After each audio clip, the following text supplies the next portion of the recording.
Halo sahabat Askara Radio, di mana saja Anda berada. Salam sejahtera dalam kasih Tuhan Yesus Kristus. Saya Frederick Magitan. Kembali lagi menjumpai Anda di ruang yang sama dalam acara Dia. Dan sebagaimana biasa kita akan meneruskan perjalanan panjang kita dalam hal mempelajari, dalam pembelajaran dan perenungan didasarkan pada perkataan-perkataan yang diucapkan oleh Yesus sendiri pada 2000 tahun yang lampau yang dilukiskan oleh para penulis kitab Injil.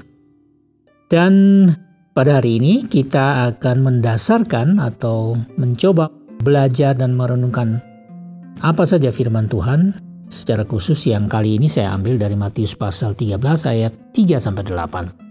Ini berhubungan dengan perumpamaan yang disampaikan Yesus, perumpamaan tentang seorang penabur. Nah, kita sebenarnya sudah belajar dari pembacaan ini dan satu persatu kita maju. Tapi sebaiknya saya bacakan ulang dulu Matius 13 ayat 3-8 ini supaya kita ingat kembali. Kemudian saya akan pilihkan salah satu hal yang akan menjadi bahan pembelajaran dan perenungan kita. Matius 13 ayat 3-8. Kata Yesus, adalah seorang penabur keluar untuk menabur. Pada waktu ia menabur, sebagian benih itu jatuh di pinggir jalan, lalu datanglah burung dan memakannya sampai habis. Sebagian jatuh di tanah yang berbatu-batu, yang tidak banyak tanahnya, lalu benih itu pun segera tumbuh karena tanahnya tipis. Tetapi sesudah matahari terbit, layulah ia dan menjadi kering karena tidak berakar. Sebagian lagi jatuh di tengah semak duri, lalu makin besarlah semak itu dan menghimpitnya sampai mati.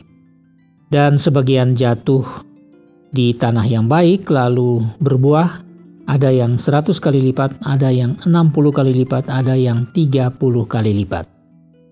Nah, itulah perumpamaan singkat yang disampaikan Yesus. Ya, kita masih ingat peristiwanya ini di tepi Danau Galilea. Yesus naik, duduk atau berdiri di atas sebuah perahu. Kemudian ada orang banyak yang datang mengikuti dia, banyak sekali. Ada pengikut Yesus yang cukup banyak di samping 12 muridnya yang juga hadir di situ. Dan juga memang tersisip juga ada sejumlah kecil orang-orang Farisi, ahli-ahli Taurat yang selalu saja mengikuti dia untuk tujuan yang berbeda. Nah, jadi pada hari itu entah pagi entah siang ya kita tidak tahu persis. Dan di hadapan orang banyak itu Yesus mengajar tetapi menggunakan perumpamaan. Dan ini merupakan salah satu perumpamaan atau mungkin ini merupakan perumpamaan yang pertama yang dipakai oleh Yesus dalam pengajarannya kepada banyak orang sekaligus. Nah, pada episode yang lalu Anda mungkin masih ingat kita sudah mencoba memahami apa artinya benih yang jatuh di pinggir jalan, juga yang jatuh di tanah yang berbatu-batu. Dan kali ini kita menyimak dan mencoba mengerti apa yang dimaksud Yesus dengan benih itu jatuh di tengah semak duri, ya. Sebenarnya pada waktu murid-murid datang kepada Yesus dan bertanya, kenapa Tuhan memberikan pengajaran menggunakan perumpamaan, dan saya tidak usah teruskan lagi di sini karena memang waktu itu Yesus sudah jawab ya, kita juga masih ingat tentunya. Tapi inilah cara Yesus untuk mengajar dengan perumpamaan. Ada alasan tertentu yang sudah saya bicarakan pada episode yang lalu. Nah, setelah perumpamaan itu diberikan, kemudian Yesus juga langsung memberikan arti perumpamaan itu sebagai penjelasan kepada murid-muridnya saja yang datang kepada Yesus dan bertanya. Lalu Yesus menjelaskan artinya itu kepada murid-muridnya. Nah, berhubungan dengan benih yang jatuh di tengah semak duri, di sini saya ulangi beberapa ayat, ada 2 ayat di sini, 2 atau 3 ayat di sini. Adalah seorang penabur keluar untuk menabur. Sebagian lagi jatuh di tengah semak duri, lalu makin besarlah semak itu dan menghimpitnya sampai mati. Jadi benih itu jatuh di tengah semak duri ya. Lalu semak duri itu semakin subur, karena memang itu juga bertumbuh dan akhirnya menghimpit benih itu. Sehingga benih itu akhirnya mati, tidak bisa bertumbuh. Karena segala sesuatunya direbut, dirampas, tidak memberi kesempatan untuk perkembangan dari benih itu, walaupun sudah sempat tumbuh. Lalu Yesus jelaskan begini, yang ditaburkan di tengah semak duri itu ialah orang yang mendengar firman itu, lalu kekhawatiran dunia ini dan tipu daya kekayaan menghimpit firman itu sehingga tidak berbuah. Jadi firman itu atau benih itu tidak sampai bertumbuh secara sehat dan akhirnya berbunga dan berbuah. Nah, kita sudah tahu bahwa penabur itu adalah Tuhan sendiri ya, dan benih itu adalah firman-Nya. Jadi firman Allah itu ditaburkan. Nah, ini semua masih ingat bahwa sudah saya jelaskan bahwa ini dalam konteks hadirnya kerajaan Allah. Jadi kerajaan Allah ini hadir. Dulu kita masih ingat waktu berbicara tentang Yesus mengajarkan doa Bapa kami kepada orang yang lebih banyak lagi dalam khotbah di bukitnya yang begitu panjang di dekat Kapernaum.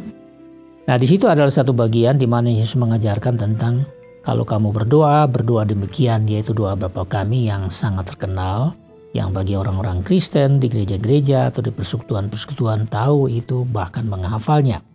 Nah, salah satu dari bagian dari doa itu adalah kita berdoa atau orang-orang percaya berdoa agar Tuhan menyatakan kerajaan Allah. Di situ dikatakan datanglah kerajaanmu di bumi ini. Jadi sekarang memang kerajaan Allah ini sudah datang. Melalui Yesus Kristus kerajaan Allah ini sudah datang. Nah, sekarang kerajaan Allah ini sedang secara perlahan-lahan, sedikit demi sedikit, setahap demi setahap, Yesus menjelaskan tentang kerajaan Allah itu. Jadi di dalam konteks hadirnya kerajaan Allah di dalam dunia yang real inilah, maka firman itu digambarkan sebagai benih yang ditaburkan. Karena kerajaan Allah itu ada oleh karena firman, dan firman itu berasal dari Allah, firman Allah sendiri, perkataan Allah sendiri yang memberi hidup di dalam kerajaan Allah itu. Dan kerajaan Allah ini adalah kerajaan Allah yang datang dari Allah, bukan yang diciptakan oleh manusia, dibentuk oleh manusia. Bukan, itu sudah ada. Tiada awal, tiada akhir. Allah hidup di dalam kerajaannya yang kita tidak ada batas waktu di situ. Sekarang yang diharapkan adalah, yang Yesus mau sekarang adalah kerajaan Allah ini hadir di tengah-tengah kehidupan dunia yang real yang kita tahu, di mana kita juga hidup di dalamnya. Nah, kembali kepada perumpamaan tadi yang kita perlu pahami. Jadi ini berbicara tentang hati manusia, pikiran manusia ya, yang menanggapi, yang menerima pertama kali menerima firman Allah itu disampaikan ya. Firman Allah itu disampaikan melalui perkataan Yesus, melalui perbuatan Yesus, melalui keberadaan Yesus, melalui hidup Yesus, melalui sosok Yesus sendiri sebagai anak manusia pada saat itu. Dan karena kita tahu bahwa Yesus ini adalah merupakan firman yang menjadi manusia. Nah, ini susah dipahami, tetapi memang kita mempercayai hal semacam itu.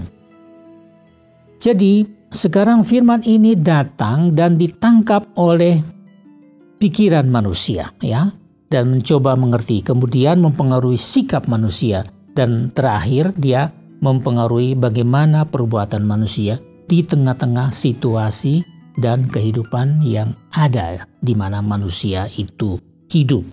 Jadi kita di dalam semak duri ini, dalam gambaran tentang semak duri ini, firman itu disampaikan. Firman itu bisa bertumbuh karena ada tanah, bisa bertumbuh. Artinya bahwa orang sudah mengerti, dalam batas tertentu sudah mengerti, menerima itu, dan mungkin dia sudah punya sikap yang baik untuk menerima firman itu. Jadi di dalam hati manusia, di dalam pikiran manusia itu firman ini sudah ada dan sudah bertumbuh. Tetapi karena situasi manusia itu bagaikan semak duri, ya, dia hidup di tengah situasi dunia yang digambarkan Yesus sebagai semak duri, maka semak duri ini terus menghimpit dalam kehidupannya. Akhirnya firman itu tidak bisa bertumbuh, akhirnya bahkan mati. Artinya ya tidak ada artinya lagi firman itu, tidak punya pengaruh apa-apa lagi di dalam pikiran manusia untuk mengubah, meningkatkan cara berpikir manusia, memperbarui cara berpikir manusia, juga tidak lagi membetulkan atau membenarkan bagaimana attitude atau sikap manusia baik terhadap Tuhan maupun terhadap sesama manusia. Jadi Akhirnya manusia itu hidup apa adanya menurut keadaannya yang berdosa. Tidak bisa ada perubahan sikap dari yang tadinya kurang baik menjadi baik misalnya. Apalagi perbuatannya. Perbuatannya adalah bagian terakhir, yaitu buah dari apa yang kita pikirkan, apa yang kita sikapi. Dan itu tentu saja tidak benar. Nah, inilah persoalannya. Yang sekarang menjadi perhatian kita adalah bahwa semak duri itu menggambarkan ada dua hal yang Yesus katakan di sini, yaitu kekhawatiran dunia. Yang kedua adalah di sini dikatakan kekayaan. Jadi kekhawatiran dan kekayaan, dua hal yang seakan-akan dua kutub yang sangat berjauhan, tapi sama-sama menjadi satu, menghimpit firman Tuhan yang telah masuk dalam hidup ini, sehingga firman Tuhan itu tidak bisa bertumbuh, bahkan akhirnya seakan-akan hilang. Begitu. Jadi kehidupan manusia tetap saja seperti biasa, tidak ada pembaruan. Nah, sekarang yang menjadi pikiran begini. Kekhawatiran, ternyata mengapa Yesus memilih dua istilah ini? Ya, ternyata kekhawatiran itu memang sangat-sangat potensial dan sangat-sangat berbahaya di dalam menghimpit kebenaran yang sudah kita miliki melalui firman itu, dihimpit sehingga kebenaran itu tidak bisa berkembang dan akhirnya hilang atau mati. Ya, seperti itu. Jadi kekhawatiran ini kita harus berhati-hati. Firman ini kan juga datang sampai kepada kita. Perumpamaan ini juga datang sampai pada kita zaman kini yang sedang hidup ini.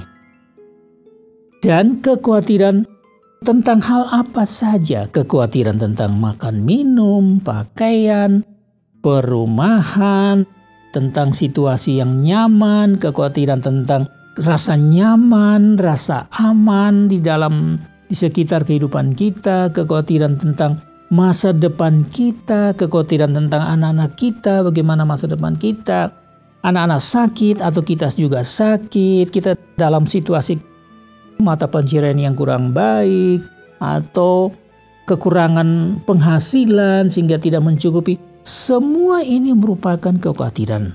Dan juga bukan cuma itu. Kekhawatiran itu juga bisa berarti bahwa saya ingin hidup seperti ini, meningkat, mewah dan sebagainya. Ingin hidup yang cukup enak, tapi tidak bisa. Atau saya sudah memiliki itu, tetapi juga datang lagi situasi-situasi dunia, entah karena resesi, pandemi, endemi, atau apa saja yang membuat kita selalu khawatir. Jadi kekhawatiran ternyata adalah satu masalah yang begitu besar, yang sangat berpengaruh dan sangat berbahaya jikalau kita tetap pelihara itu. Jadi semak duri yang menggambarkan kekhawatiran ini harus dilawan. Kalau tidak, ya artinya semak duri itu yang akan bertumbuh. Dan akhirnya dia akan mematikan hidup kita, dalam tanda kutip. Dia akan mematikan hidup kita. Yang kedua, yaitu kekayaan. Nah, kenapa Yesus taruh di sini? Apakah kekayaan itu salah? Nah, persoalannya begini. Kekayaan itu juga bisa merupakan satu simbol dari satu kehidupan yang tidak pernah puas dengan apa yang ada. Sudah punya ini, mau lebih lagi. Semakin kita mampu punya sesuatu, ya katakanlah punya rumah satu misalnya, maka timbul lagi ketidakpuasan. Ketidakpuasan ini maunya dua. Terus berpikir sampai nanti anak saya bagaimana. Kalau anak saya 4, dia perlu 4 rumah. Kita pikir sampai mungkin 100 tahun ke depan bagaimana, dan anak cucu saya, cicit saya. Nah, hal-hal ini ternyata ada penggabungan antara kekhawatiran satu sisi dan juga kekayaan. Jadi kekayaan itu kalau hidup tidak cukup dengan apa yang ada, dia punya pengaruh yang besar untuk seseorang untuk selalu mau menaikkan standar hidup. Nah, kalau sudah sempat naik, dia nggak mau turun lagi, ya dia malah mau naik terus. Jadi hidupnya makin lama makin mau mewah. Oleh karena kekayaan ada, kita punya penghasilan cukup, punya kekayaan itu. Akhirnya ini juga mengubah gaya hidup kita. Gaya hidup kita pun juga makin meningkat, makin mencari kemewahan. Semua hobi apa saja yang ada mau kita penuhi. Segala sesuatu yang kita inginkan sebagai keinginan-keinginan manusiawi, keinginan-keinginan jasmani. Semua mau dipenuhi oleh karena kita merasa bahwa kita punya kekayaan dan kita bisa mencukupi semua itu. Tapi sebenarnya kita tidak pernah puas. Nah, kita sudah melihat hubungan antara kekhawatiran dan kekayaan yang sama-sama mempunyai kekuatan yang bisa menghimpit kehidupan berdasarkan firman Allah yang adalah kebenaran, kekudusan, kasih, ya, isinya dalam kerajaan Allah, hakikat kerajaan Allah itu karena berasal dari Allah. Ini akan terhimpit dan akhirnya kita juga akan mati di dalam kehidupan yang sama sekali tanpa kenikmatan kerajaan Allah. Nah, inilah yang Yesus sampaikan dengan tegas dan cukup jelas kepada orang banyak. Ada sejumlah besar orang yang mengikuti dia. Mereka juga disebut sebagai para pengikut Yesus. Memang mereka para pengikut Yesus. Dan terutama kepada 12 murid yang sedang disiapkan untuk di kemudian hari mereka akan menjadi hamba-hamba Yesus Kristus yang akan meneruskan pekerjaan misi dunia yang begitu besar, yaitu perluasan kerajaan Allah supaya manusia diselamatkan, dunia diselamatkan, kembali kepada semula sebelum dosa masuk di dalam dunia ini. Nah, itu yang bisa saya jelaskan pada hari ini, yang bisa saya sampaikan atau sharing kepada Anda sekalian. Dan saya berharap ada satu sentuhan surgawi untuk Anda pada hari ini, dan saya juga berdoa kiranya Tuhan memberkati Anda melalui pembelajaran dan perenungan ini. Akhirnya saya mengucapkan terima kasih banyak atas semua perhatian Anda. Dan sudah waktunya untuk saya undur dari hadapan Anda untuk kita berjumpa lagi pada episode berikut. Get your message, have a good day, and see you next time.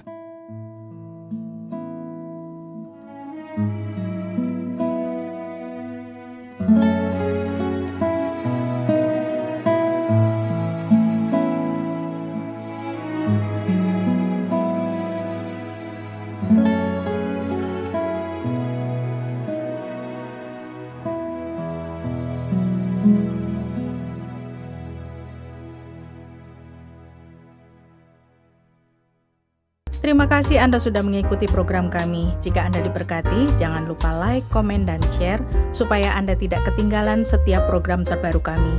Jangan lupa juga untuk subscribe channelnya dan nyalakan loncengnya. Jika Anda ingin mendukung pelayanan kami, bisa melalui rekening kami berikut ini atau menghubungi kami di sini.